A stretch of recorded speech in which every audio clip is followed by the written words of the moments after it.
Assalamualaikum warahmatullahi wabarakatuh. Perkenalkan, nama saya Muhammad Faris dari kelas 10 IPS reguler, akan membahas tentang bentuk-bentuk badan usaha. Materi tentang bentuk-bentuk badan usaha. Badan usaha terdiri tiga macam, yaitu BUMS, badan usaha milik swasta, BUMN dan BUMN, badan usaha milik negara, dan BUMD, badan usaha milik daerah. BUMS. Pertama, badan terbagi atas 4. Pertama, badan usaha perseorangan. Kedua, persekutuan firma. Ketiga, persekutuan komanditer. Keempat, perseorangan terbatas. Badan usaha perseorangan. Badan usaha perseorangan adalah badan usaha merupakan kesatuan yuridis dan ekonomi dari satu unit usaha yang modalnya berasal dari satu orang yang bertujuan untuk mencari laba. Contoh usaha perseorangan adalah petani padi, penyadap karet, peternak sapi, peternak ikan. Kelebihan badan usaha perseorangan: pertama, laba jatuh pada tangan satu orang. Kedua, pemilik kebebasan penuh untuk menentukan suatu kebijakan. Yang ketiga, mudah dalam mengelola organisasi. Keempat, pajak yang tanggung perusahaan rendah. Yang kelima, memiliki peluang untuk memperoleh keuntungan sebesar-besarnya.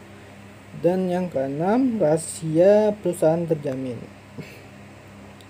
Kelemahan badan usaha perseorangan: memiliki modal yang terbatas. Kedua, tanggung jawab pemilik sekaligus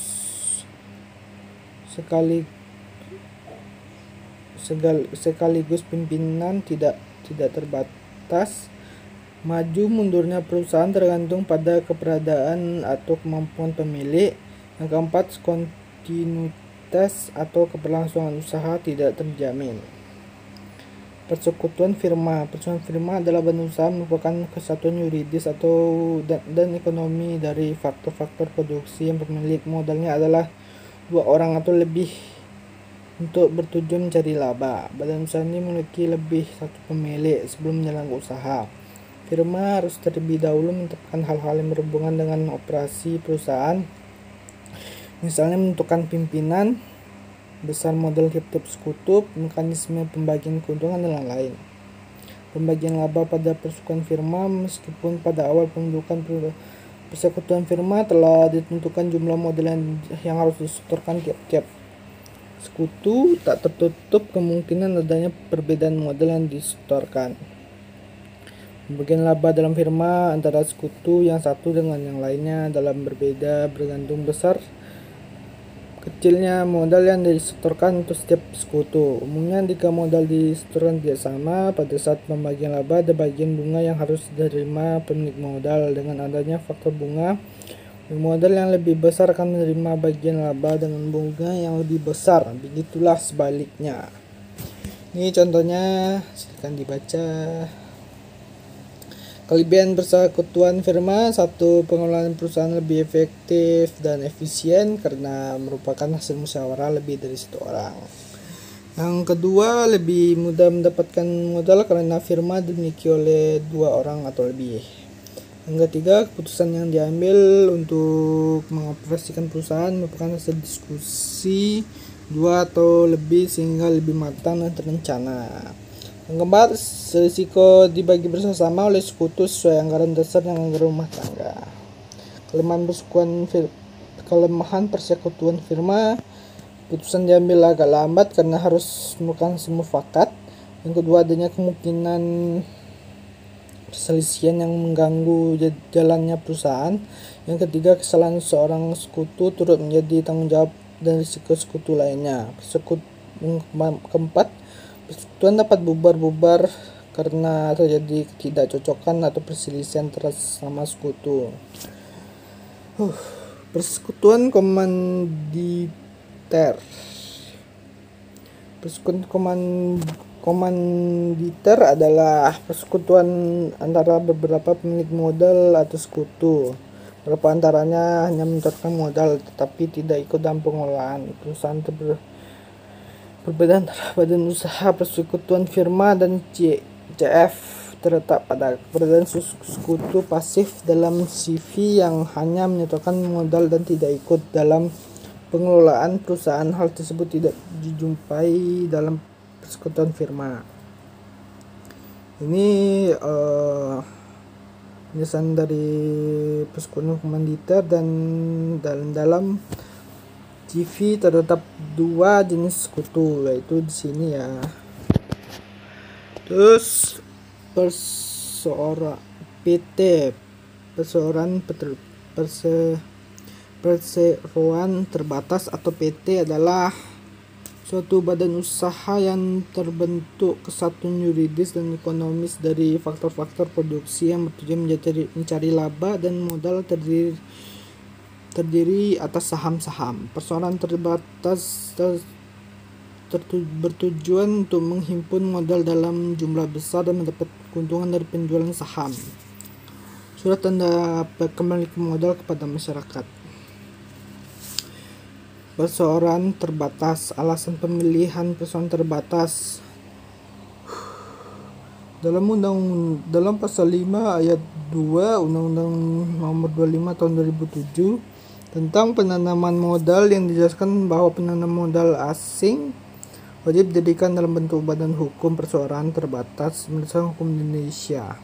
Dalam pasal 5 ayat 4 Undang-Undang Nomor 18 Tahun 1999 tentang jasa konstruksi, dan dijelaskan bahwa pekerjaan konstruksi yang dapat berakibat berisiko besar, berteknologi tinggi atau berbahaya besar harap dapat dilakukan atau badan usaha tersebut dan dipersamakan.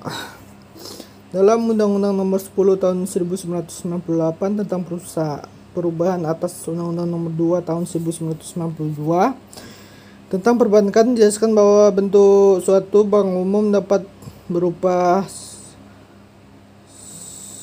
salah satu dari A. Perusahaan perseroan persero, B. Perusahaan daerah, dan C. Koperasi. Dalam Undang-Undang Pasal 7 Ayat 1 Undang-Undang Nomor 2 Tahun 1992 dijelaskan bahwa badan usaha asuransian hanya dapat dilakukan badan usaha terbentuk perseroan seperti koperasi, perseroan terbatas, dan usaha bersama mutual. Alasan pengusaha memiliki perusahaan terbatas di sini, terus pengesahannya akta pendirian di sini.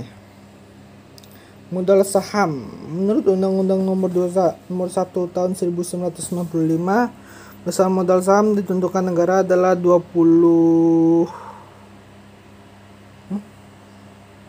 juta, sedangkan menurut Undang-Undang Nomor 40 Tahun 2007, besar modal perusahaan terbatas ditentukan oleh negara adalah 50 juta. Modal yang ditempatkan menurut Undang-Undang Nomor 1 Tahun 1995 adalah sebesar 25% dari modal dasar.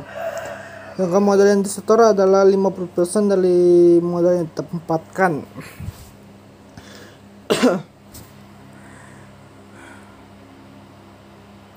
Sementara itu, Undang-Undang Nomor 40 Tahun 2007 tidak mengenai perbedaan persentase, sementara modal yang ditempatkan adalah modal yang disetor.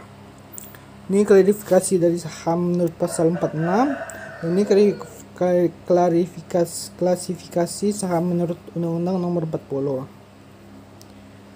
Rapat Umum Pemegang Saham (RUPS).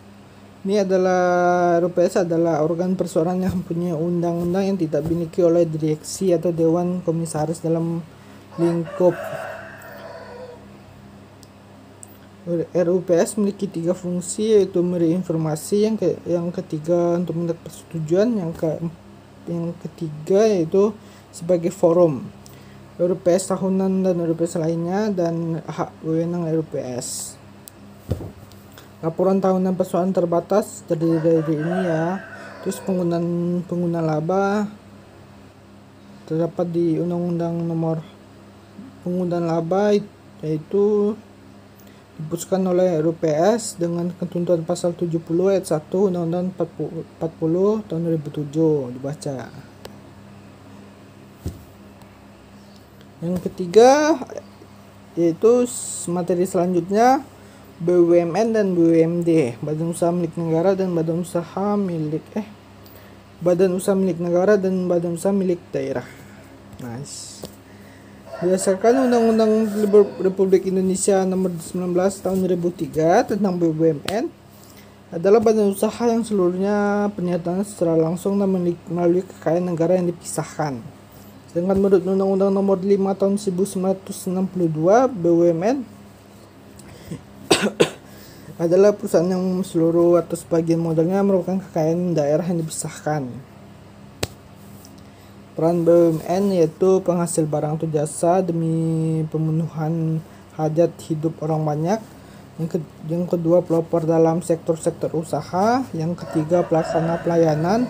Yang keempat, lapangan pekerjaan. Yang kelima, penghasil devisa negara. Peran BUMD melaksanakan pembangunan daerah atau nasional, salah satu sumber pendapatan asli daerah. Ketiga, memberikan kesempatan berusaha pada masyarakat. Bentuk-bentuk dan jenis kegiatan usaha BUMN, dan BUMD. Bentuk BUMN di sini ya, dan BUMD di bawahnya. Kelebihan kelemahannya BUMN, kelebihannya berusaha pada sektor menguasai hajat hidup banyak, menyediakan barang jasa publik untuk kesejahteraan masyarakat, dan ketiga membantu keberadaan badan usaha. Kelemahannya tujuannya menimbulkan kesan bahwa tidak perlu efisien. Yang B, maju mundurnya BUMN. Yang ketiga, lambatnya dalam mengambil keputusan. Yang BUMD kelebihannya dari berusaha menyediakan barang-barang untuk kebutuhan pemerintah, sumber pendapatan berasal dari daerah, menyediakan lapangan kerja, dan memberikan keamanan. Kelemahannya pengelolaan menyangkut birokrasi sehingga BUMD kurang tepat. Yang ketiga, sering kekurangan modal dan maju mundurnya perusahaan. Oke, sekian dari saya. Terima kasih. Wassalamualaikum warahmatullahi wabarakatuh.